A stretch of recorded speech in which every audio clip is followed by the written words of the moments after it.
Eclipse Phase is a foundational tabletop RPG setting.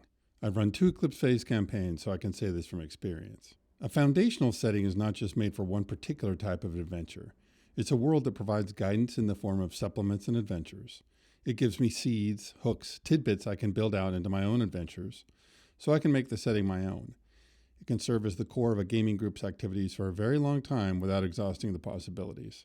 You can and should start small, but the further you go into a foundational setting, the greater the rewards for the GM and players. I'm going to tell you why Eclipse Phase is a foundational setting. Then I'll tell you how to get started with it if you find it intriguing.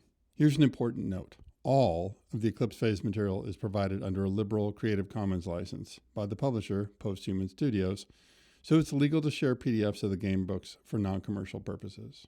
These are the elements of a setting-first foundational setting: depth, breadth, internal consistency, support, and compatibility. Depth.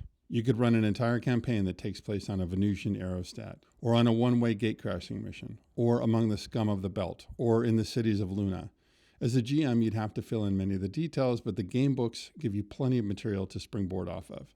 Breadth. One of the best things about Eclipse Phase is that while it's about fighting to save transhumanity from existential threats, it can also be about fighting for Martian autonomy, thwarting the ultimates, running spy ops on the moons of Jupiter, leaping into unknown worlds, or working your way up the rungs of a crime syndicate. A campaign can stay local, encompass a planet, span the solar system, or extend even further through gatecrashing. As the GM, I can run a long campaign in which the PCs conduct harrowing missions in the ruins of Earth, then start another campaign with a completely different mix of PCs embroiled in Martian politics, then after many sessions flip to a completely different campaign with a different mix of PCs running a hypercorp in the Jovians. Internal consistency.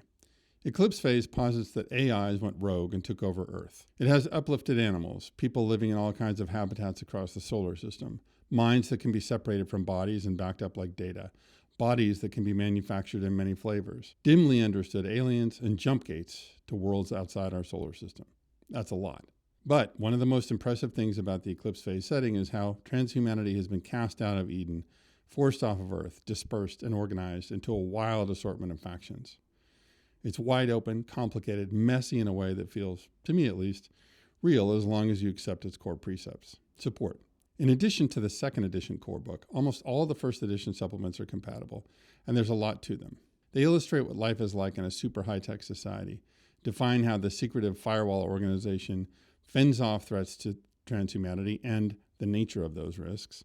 They describe in great detail life in the inner and outer planets. They provide fodder for gatecrashing campaigns. If your GMing style is like mine, you appreciate setting books full of hooks you can pull together to form adventures and campaigns, and that's how Eclipse Phase operates. These supplements provide a ton of inspiration and support. There are also published adventures that give you inspiration and allow you to get your adventure on quickly, but for long-term play, you will have to build out as well on your own. Compatibility. Compatibility is quite subjective. It just boils down to this. As a GM, is this a setting you want to operate in for a long time? Is it something you're willing to invest time and energy to understand so you can create and run compelling adventures for your players?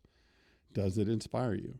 As I mentioned at the start of this video, I've run 2 Eclipse Phase campaigns. I'd happily run it again because even after 2 campaigns, I could run 2 or 3 more long campaigns without ever retreading old ground. If you're interested in a sci-fi tabletop RPG that isn't just a rehash of the same old tropes, that offers a wide range of campaign types and provides fertile ground for you as a GM to create your own material, go to eclipsephase.com and grab the free Quick Start rules, which come with an adventure. You can also check out the resources and fan hacks pages for more material and see where the game takes you from there.